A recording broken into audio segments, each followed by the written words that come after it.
Praise the lord. క్రీస్తునందు ప్రియమైన స్నేహితులారా, మనందరికీ తెలిసినటువంటి వాక్యము కీర్తనల గ్రంథం 23వ అధ్యాయం 1వ వచనం. యెహోవా నా కాపరి, నాకు లేమి కలుగదు. అవును, ఈ వాక్యాన్ని ఆధారంగా చేసుకొని అనేక మార్లు మనం ప్రార్థన చేస్తాం, అయ్యా నాకు లేమి కలుగకుండా కాచి కాపాడు, రక్షించు అని.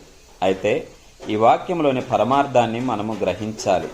అది ఏమిటంటే, యెహోవా నా కాపరి అనగా నువ్వు మొదట ప్రభువుని రక్షకుడిగా, కాపరిగా అంగీకరించాలి. ఎప్పుడైతే నువ్వు ఆయన్ని కాపరిగా అంగీకరిస్తావో ఆయన చూపిన మార్గంలో నడుస్తావు. కాపరి చూపిన మార్గంలో నడిచే ప్రతి వానికి కూడా మరి లేమి ఉండదు. ఏ కొదువ లేని ప్రాంతాల్లో కాపరి నడిపిస్తాడు. కాబట్టి నువ్వు దేవుణ్ణి కాపరిగా అంగీకరించినప్పుడు ఆయన చూపిన మార్గంలో నడుస్తున్నావా? ఆయన చూపిన మార్గంలో ఆ బాటలో నువ్వు కొనసాగుతూ ఉన్నావా అనేది మొదట నువ్వు చెక్ చేసుకోవాలి. అలా చెక్ చేసుకున్నప్పుడు మరి ఆయన కాపరిగా నడిపించే ప్రాంతాల్లో నువ్వు నడుస్తున్నావో లేదో నువ్వు గ్రహించగలుగుతావు. అప్పుడు మాత్రమే మరి దేవుడు నీకు ఏలేమీ లేకుండా కాచి కాపాడతారు. కానీ మనం ఏం చేస్తున్నామంటే, మన అవసరతలు వచ్చినప్పుడు, ఇబ్బందులు, సమస్యలు వచ్చినప్పుడు మనుషుల్ని ఆశ్రయిస్తూ ఉన్నాం.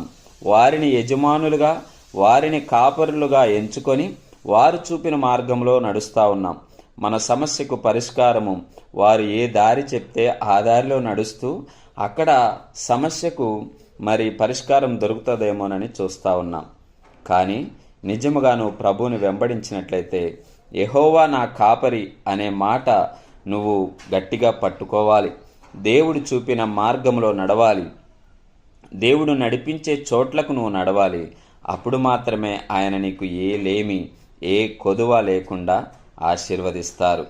అటువంటి కృపను పొందుకోవాలంటే మొదటిగా యెహోవా నా కాపరి అనే మాటను హృదయపూర్వకంగా స్వీకరించి ఆయన మార్గాలను, ఆయన నడిపించే చోట్లను మనము నడుస్తూ కొనసాగినప్పుడు దేవుడి కృప మనకి తోడుంటుంది.